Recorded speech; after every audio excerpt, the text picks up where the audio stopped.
Hello, everybody. This is Freakin' Rican from Freakin' Rican News Network. And I'll bring you some stories today about how police misuse their authority in some of the most awful ways. And here's a story right here. Pull this up.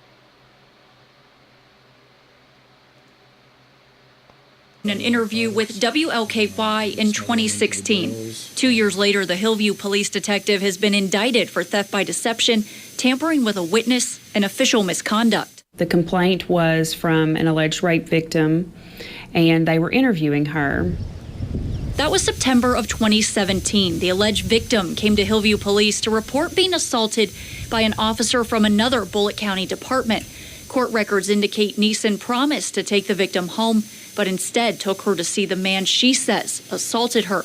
After that, Commonwealth's attorney Shelley Alvey says Neeson took the victim to a hotel where they had sex. My review of that statement indicates that he did admit to quite a bit of what the allegations are in this case. Neeson made that statement to Kentucky State Police. Detectives with KSP are handling both investigations.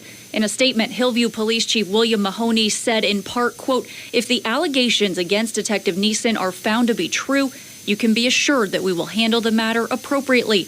The alleged behavior is most definitely not in line with the values of our agency." We believe that if a police officer commits a criminal act, that in the end what it will do is protect the ones that truly care about the profession.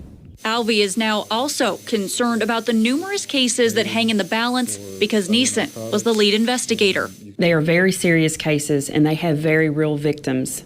And it is very unfortunate that this case had to be indicted because that directly impacts those cases. Now, the investigation into the initial rape allegation is ongoing. That means no charges have been filed. The Commonwealth's attorney says once the investigation is complete, she will review it and decide whether to seek an indictment against that officer. I'm Morgan Lentis. Now, that's just sad. That's just real despicable that someone would do that. Here's another one. A former Fort Valley State University campus police officer has had a long history of complaints from students and fellow employees. 41 NBC's Joy Dukes requested the employee personnel file of Wilbur G. Bryant, who is now under investigation for sexual assault involving a former student at the school. Joy is joining us now. Joy. Michael, during his time working for the school, Wilbur G. Bryant had several complaints filed against him from a number of female students and staff members. According to university records, in April of 2011, Bryant was accused of sexual harassment. The allegations couldn't be substantiated. However, the university did order him to take a diversity and sensitivity training course. Then in 2011, the chief of FVSU's campus police sent Bryant a letter of counsel cautioning him about having personal friendships with students after a complaint from a former student who accused him of damaging her car. In November 2013, Bryant received a second letter of counsel for inappropriate remarks made to another officer. In January 2018, the university begins an investigation into Bryant after a complaint of inappropriate contact with a female student via text message was made against him. He was notified officially of the complaint in March of 2018, and on April 13th, the university ruled that Bryant did make inappropriate contact with the student and suspended him for a week without pay. The last complaint was on April 23rd when an attorney, Teresa DePonzio, filed a report on behalf of her client, Nia Hall, with the Peach County Sheriff's Office about a sexual assault incident that happened in January. The Sheriff's Office gave the complaint to the Georgia Bureau of Investigation to open a case. Bryant was terminated after Hall's complaint against him with the university. Meanwhile, the attorney of another former university employee is speaking out on behalf of his client, Alicia Johnson. Johnson, who resigned from her position as the university's president executive assistant in mid-April, is currently being investigated for the GBI for sexual misconduct involving the university's undergraduate chapter of Alpha Kappa Alpha sorority. Her attorney, Adrienne Patrick, says she's innocent but being unfairly indicted by social media. If you can get being indicted by social media and people look at you and judge you and stuff like that without any shred of reliable evidence, that's very dangerous precedent. Patrick says so far there's no evidence that has been released to incriminate Johnson. 2 other criminal defense attorneys will join him in defending her with 20-plus years of experience each. Michael?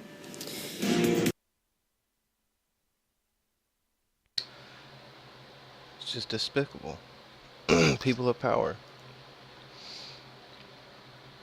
And here's another one.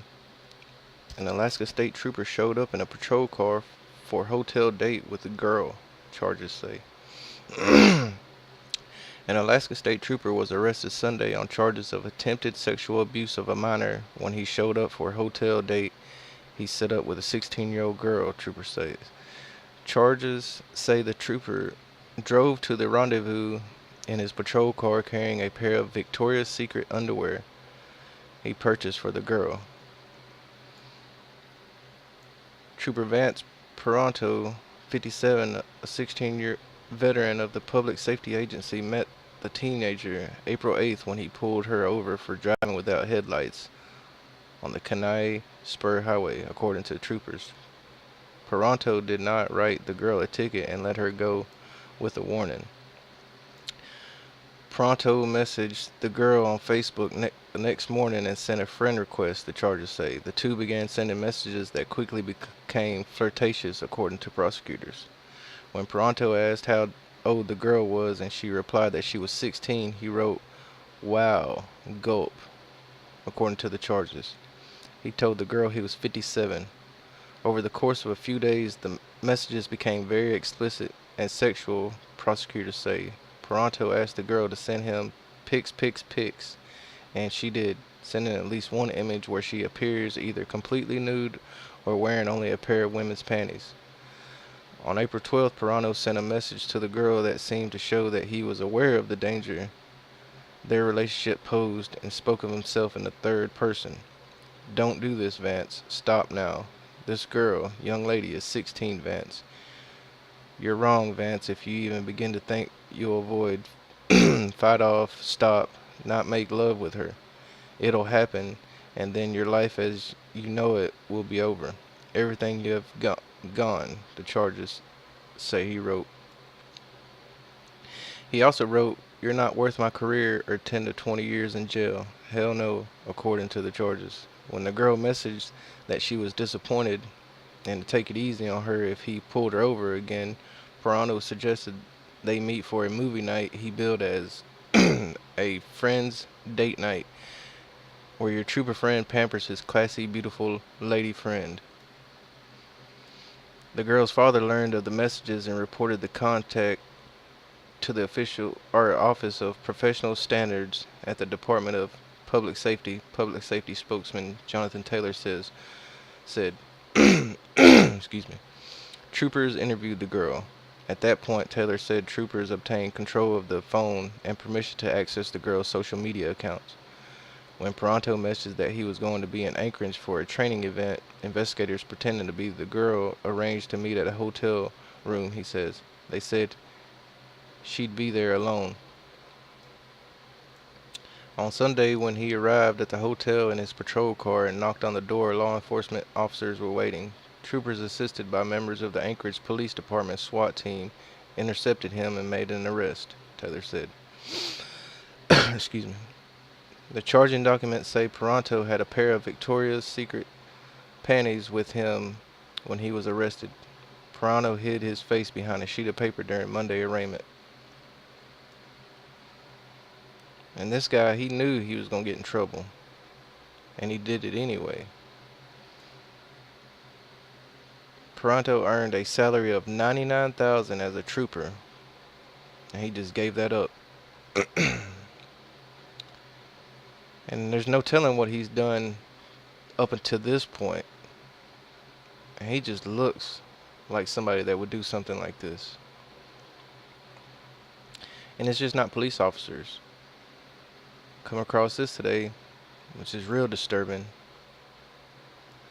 A bus driver for Bedford Central School District was arraigned Saturday on charges that he had sexual contact with a minor and also and also sent her sexually explicit text messages and images, Westchester County Police said.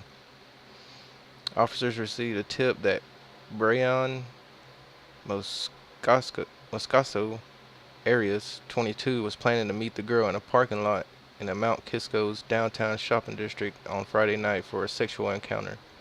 Detectives placed the location under surveillance and took Arias into custody when he arrived around 11 p.m. The girl was not present when he was arrested. Arias has been charged with first-degree sexual abuse and disseminating indecent material to a minor for incidents that occurred before Friday night. His bail was set at $20,000 cash or $40,000 bond, and he is barred from having any contact with the victim. And this is a bus driver. It's just sick. So it could be anybody in power that just uses their power to do sick stuff like this right here.